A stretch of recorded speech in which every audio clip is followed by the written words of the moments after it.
Wednesday, we are going in for a saline test. And I just love that, like, ever since Josh and I have, like, made it a priority to get up together, and I'm awake. he's awake too. He's doing his quiet time too. Quiet. Anyways, I love that since we've been doing this, like, I feel like every morning the Lord is speaking to something in my heart. Yesterday it was comparison.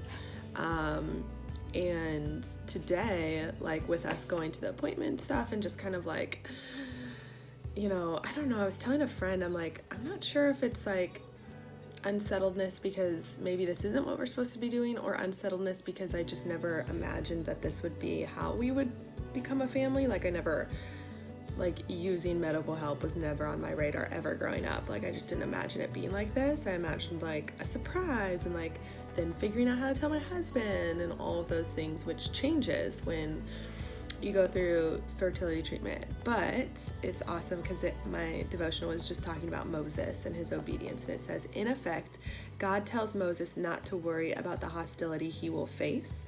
All that matters is that I am who I am is with him. He is sufficient for all of your fears, anxieties, and challenges. And I just thought that was like so powerful, and I'm going to take that and sow that into my heart for the day and just forever, because, you know, and it also had said earlier that our calling and what God calls us to do is not based off of our identity or who we are, but based off of who God is. And in that, like God says, you know, like, you'll face challenges, you're going to face fears, anxieties, you're going to face maybe criticisms or hostility. You know, Moses faced hostility as he went back to Pharaoh and tried to get the people to go. But it's in that step of obedience and faith that we find out who God is, that he is I am, and we get to experience that power and relax and be at peace into that because of his sufficiency. So I just thought that was pretty cool. Preach.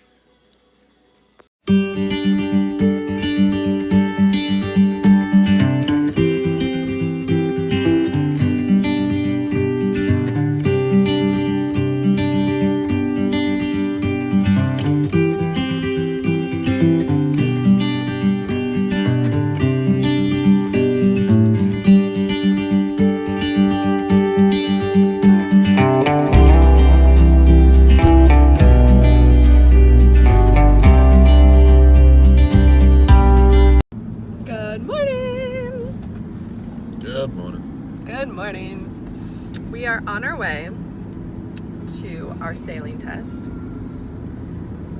We'll see how this goes.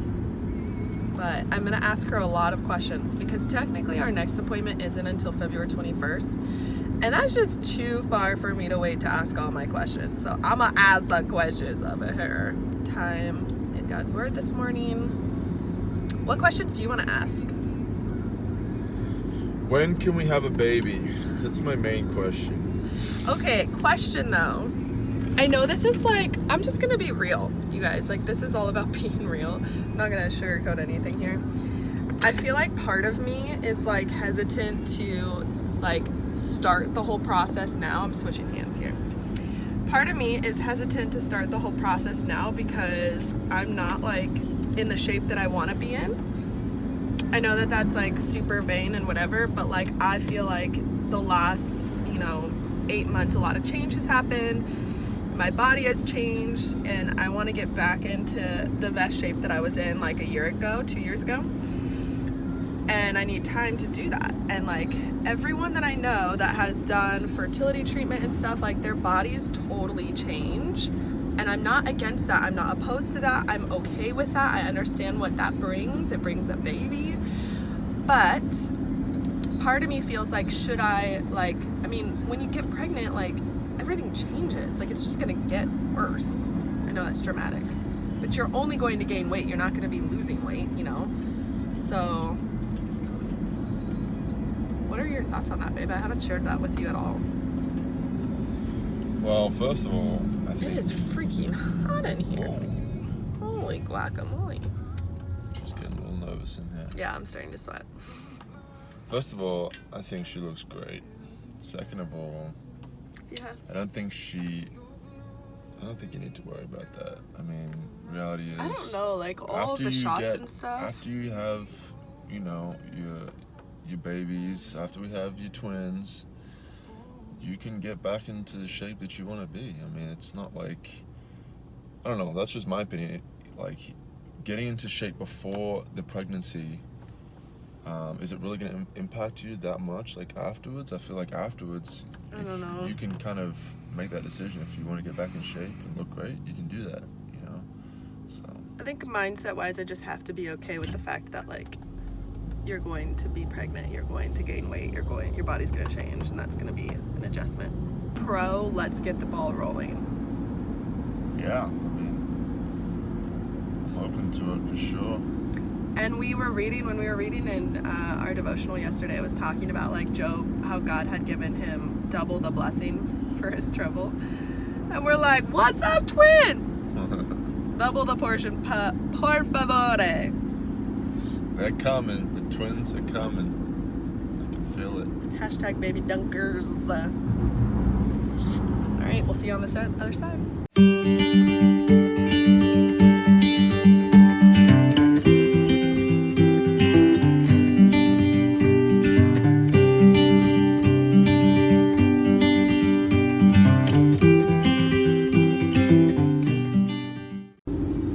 So we just had our appointment, and I'm just kind of emotional. And we were just having a conversation, and I just want to share, like, all of the parts of it because it's not easy.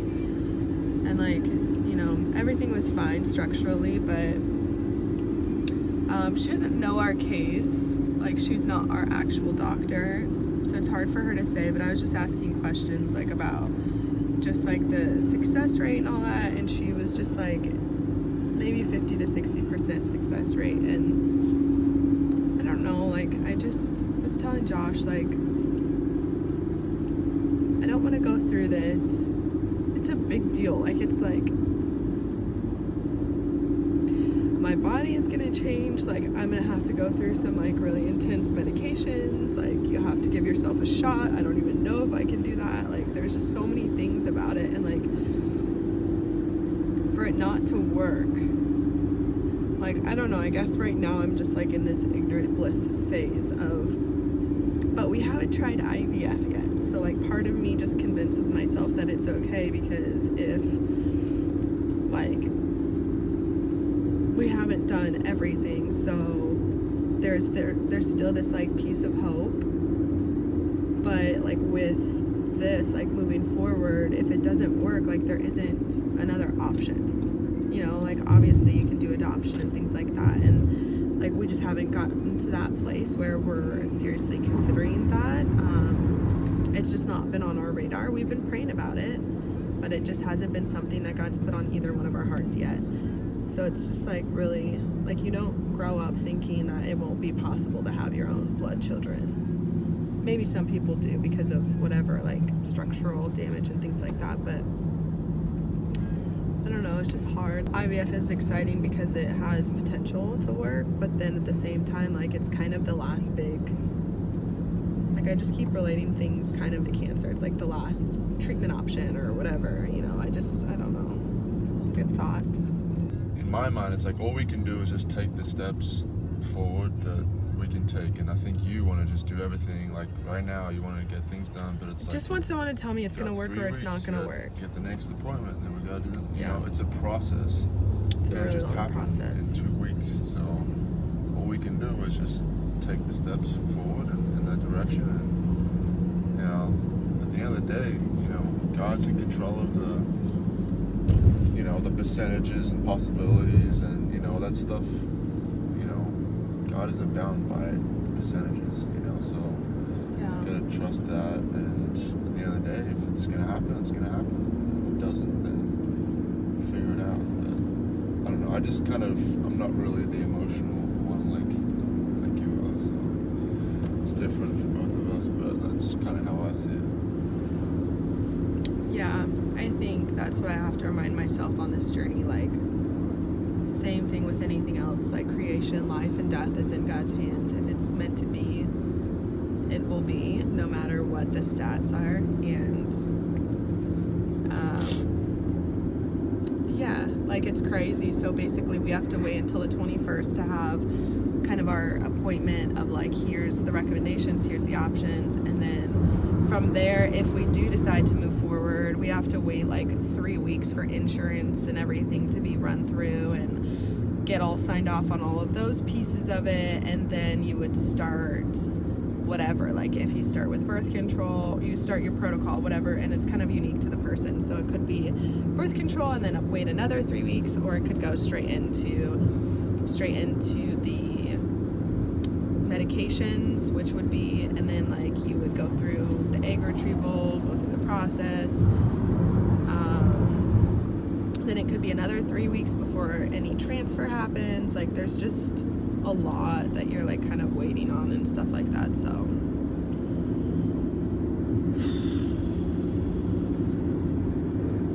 I don't know, it's just hard. I wish it was easier. And I hope, like, sharing this, like, people who have not experienced this, like, truly just thank the Lord for the blessing of just being able to get pregnant when they want to, or when they decide to start trying. Like, I just want them to feel like, wow, what a blessing, like what grace, like that, you know, we didn't go through that, because you can't understand it until you're in it, you know. And I just think it's amazing that some people, their journey has not been like ours, and that's incredible. Like, it just leaves me in awe. It's amazing, because it's so different not being able to.